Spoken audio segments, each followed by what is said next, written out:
নাকের এই নরম অংশে জোরে চাপ দিয়ে রাখবেন এবং মুখ দিয়ে শ্বাস নেবে 8 থেকে। আমি ডাক্তার নুরুজ্জামান। আমি আজকে আপনাদের সাথে শীতকালে নাক কান গলার একটি কমন সমস্যা যেমন নাক দিয়ে রক্ত আসা নিয়ে আলাপ করব।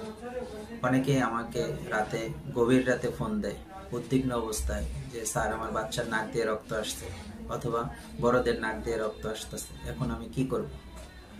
প্রথমত নাক দিয়ে রক্ত আসাকে আমরা আমাদের মেডিকেল ভাষায় বলি ইপিস্টেক্সিস। বিভিন্ন কারণে নাক দিয়ে রক্ত আসতে পারে। রোগীকে প্রথম যেটা করতে হবে যে রোগীকে আশ্বস্ত করতে হবে যে আপনার নাক দিয়ে রক্ত আসতেছে, এটা নিয়ে ভয়ের কিছু নাই, ইনশাল্লাহ বন্ধ হয়ে যাবে।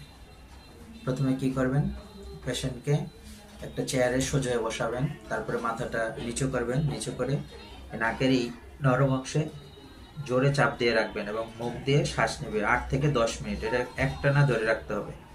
এরপরে 8 থেকে 10 মিনিট পরে নাক ছেড়ে দিবেন। ছেড়ে দিলে বেশিরভাগ সময় নাক দিয়ে রক্ত আসা বন্ধ হয়ে যায়। যদি এরপরে বন্ধ না হয় তাহলে ঠান্ডা কিছু নাকের উপরে ধরতে হবে, যেমন বরফ, সবার বাসায় বরফ থাকে, নাকের উপরে বরফ ধরবেন। যদি আইসক্রিম থাকে রোগীকে আইসক্রিম খাওয়াই দিবেন। এরপরে বেশিরভাগই বন্ধ হয়ে যায়। যদি বন্ধ না হয় তাহলে অবশ্যই একজন নাক কান গলা ডাক্তারের পরামর্শ নিতে হবে। কাজেই নাক দিয়ে রক্ত আসলে উদ্বিগ্ন না হয়ে প্রথমে গৌরবভাবে চেষ্টা করুন রক্ত বন্ধ করার। যদি বন্ধ না হয় তাহলে রোগীকে অবশ্যই হসপিটালে নিয়ে যাবেন। সবাই ভালো থাকবেন, সুস্থ থাকবেন। আসসালামু আলাইকুম।